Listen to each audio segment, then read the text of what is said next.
My name is Zach Jakes. I'm a sales manager here at Colton RV and I've been here 7.5 years.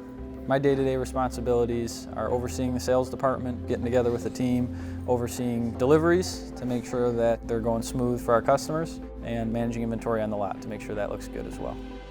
I've been presented with so many opportunities, really. I started here right in the beginning of 2015 as a detailer. So I was cleaning the RVs as a job to do while I was in college, and as that progressed, I moved up to the lot, driving them all over the place and helping park the lot, and then I moved into the parts department where I was shipping and receiving. From there, I was moved into a sales position, and after a few years of that, sales management for the last 2.5 years.